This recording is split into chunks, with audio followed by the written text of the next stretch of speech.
Europe 1 Soir, Nicolas Poincaré. Europe 1 Soir, toujours en direct de Montpellier, de la place de la Comédie, il est 18h25. C'est l'heure de l'édito politique de Claude Askolovitch. Bonsoir Claude. Bonsoir Nicolas. Édito politique, sauf que ce soir, tiens, vous allez nous parler football et du retour de Ribéry et Evra en équipe de France. Parce que tout est politique, donc le football est politique.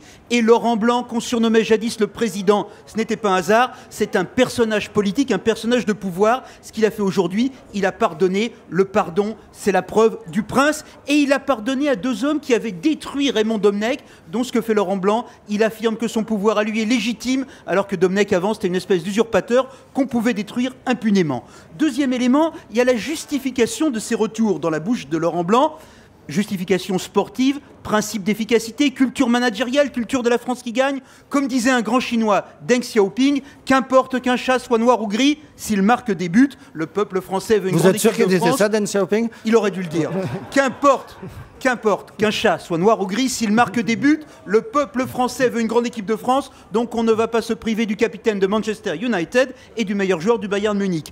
Dernier élément et peut-être le plus important, Blanc a présélectionné Ribéry et Evra alors que la ministre des Sports, Chantal Joanneau, était contre. Ça veut dire que le pouvoir politique, le vrai, n'est pas tout puissant, ne peut pas se mêler de tout. C'est très curieux qu'on dise ça à propos de footballeurs millionnaires qui ne sont pas des modèles de civisme, mais là, on a une victoire de la société civile, donc une victoire des libertés individuelles. Mais ce que défendait Chantal Joanneau, c'était des principes. Elle voulait que les joueurs de l'équipe de France soient exemplaires. Alors, Chantal Joanneau, ancienne sportive de très haut niveau, mais sportive amateur, elle a un problème culturel avec les mœurs du football professionnel, on peut la comprendre. Hein. Mais une fois qu'on a reconnu à la ministre sa sincérité, deux choses.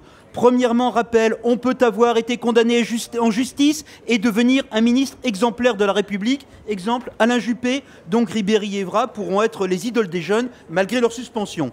Deuxièmement, il y a de manière permanente une confusion des genres dans ce que dit Chantal Joanneau. Un politique, un personnage de l'État n'est pas là pour émettre un jugement moral, il est là pour agir.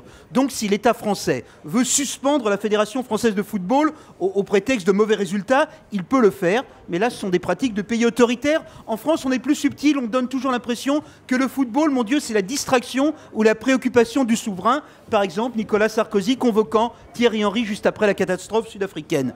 Pratique française constante et assez ridicule. Tantôt on court après les champions quand ils gagnent ou quand ils sont populaires, allez zizou, mais dès que ça ne va pas, on s'en va faire pleurer les méchants footballeurs gamins en Afrique du Sud. C'est ce que prétendait avoir fait Roselyne Bachelot. On est donc ou bien dans la démagogie, ou bien dans une autre démagogie matinée de morale à la petite semaine. Ce que vous nous dites en deux mots, et quand je dis deux, c'est deux, Claude Askolovitch, c'est que les politiques feraient mieux de ne pas se mêler de sport. C'est-à-dire qu'ils pourraient s'en mêler, mais dans leur registre. Un politique, c'est fait pour voter des lois et définir des règles. Deux exemples. Il y a en ce moment dans le football français une tentation permanente des clubs les plus riches de s'abstraire du lot commun des clubs les moins riches ou du sport amateur. Le pouvoir politique pourrait s'y opposer, par exemple fiscalement. Mais là, il faudra entendre les cris d'orfraie, par exemple, du président Aulas. On ne nous laisse pas gagner des Coupes d'Europe. On l'a vu hier, on en est loin.